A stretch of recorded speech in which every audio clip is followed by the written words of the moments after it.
going to be looking at some of the best albums from the 90s. And my rankings usually go like this: least favourite to most favourite. But the link to the original list will be in the description down below.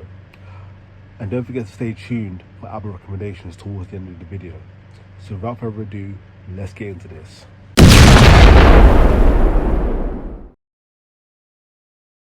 Dealing with the leftover material from Carnival, Type O Negative created a completely new sound, merging the gloom and doom of Black Sabbath with a more beaming elements inspired by the Beatles, all wrapped in gothic vampiric bow.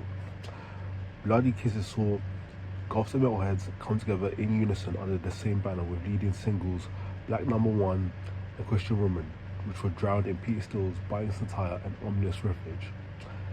A lengthy undertaking, this album plays around with an assortment of sounds as Type O Negative became an overnight success.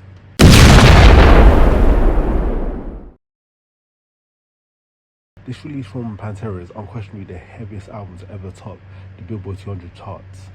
Backed by all-time classics like 5 Minutes Alone and Unbroken, Pantera's dominance showed no bounds. Somehow getting heavier than on vulgar display of power, these Texas groove hounds found more earth to churn on, becoming and hard lines sunken cheeks, pounding their chests with album bravado with each passing riff.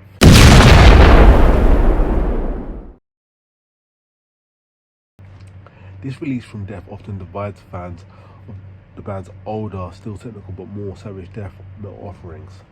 The innovator Chuck Schuldiner brought together a fine legion of musicians, creating an album that goes far and wide beyond the genre's goalposts, with a fusion of blazing melodies, not to mention the razor-edged tone, constantly switching between rhythms and introspective/reflective lyrics on tracks such as Scavenger of Human Sorrow and A Story to Tell. While Schuldiner rightfully takes all the credit, Richard Christie's drum performance is nearly an hour-long session of "I bet you can't play this" style that will make your jaw drop.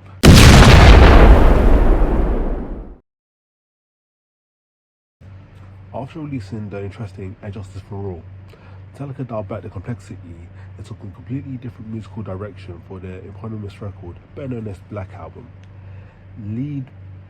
Leading by the household classic Enter Sandman, the band's combination of hulking, mid-tempo riffs was a stark contrast from the face metal fury of their earlier years, throwing this new age of hard rock, one of the highest selling records of all time, not just in rock and metal, but this album's sense of groove with surgical hooks can be found in Sabatru and Wherever I Roam. It was also countered by the melodic and more emotional moments represented on Unforgiven and Nothing Else Matters.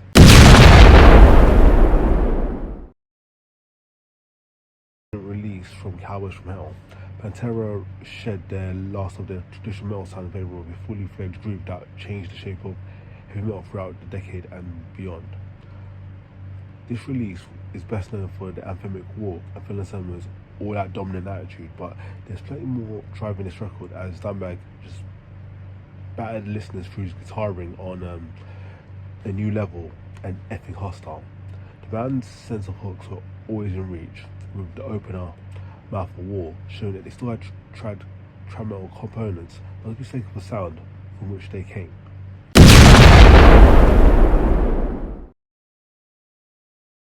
Working with producer Ross Robinson, Sepultura offered a career-defining album at just the right time, positioning their low, strong grooves and trouble rhythms with the upcoming new metal movement.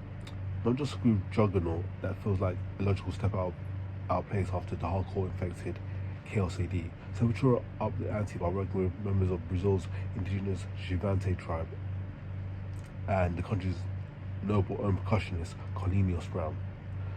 For Sepultura to break out onto the world stage from their humble origins in Brazil was a complete triumph, but bringing in genuine Brazilian culture to the forefront of heavy metal is once a lifetime moment, as definitely has a long ripple effect for years to come.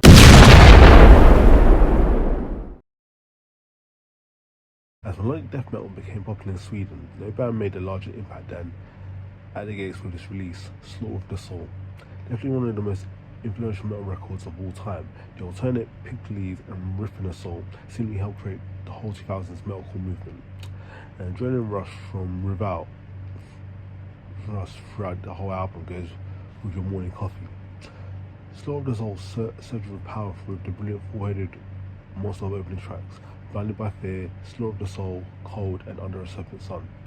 It's a short heavy for sure, but that doesn't mean the infections for the lies and the savage, devastating nausea signaled the waning strength towards the end of the album.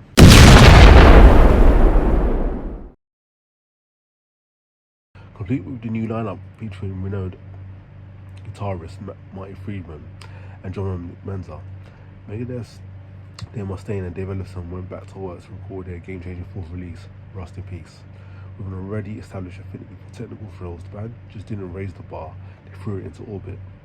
The crazy tempo shifts from previous records found a new charm with more seamless transitions than the Raticism. The opening combo of Holy was a Punch Fitness Due and Hangar 18 signaled that thrash was firmly in a new direction as the onslaught of serpentine arrangements and heroic solo battles continued on shining singles like Five Magics and Tornado of Souls.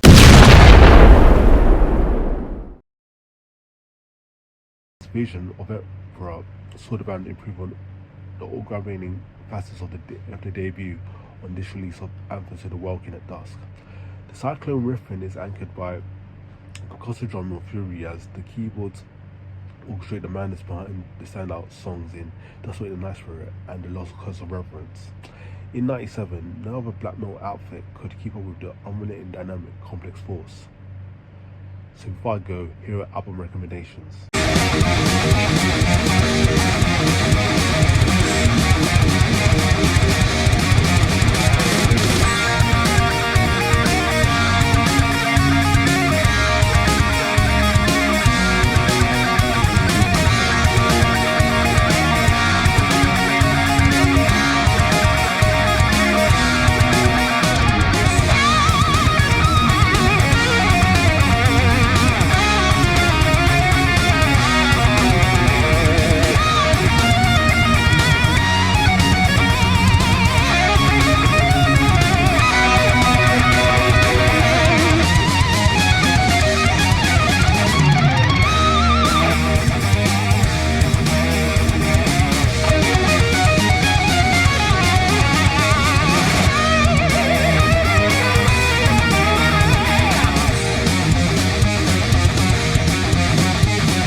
There you have it, guys.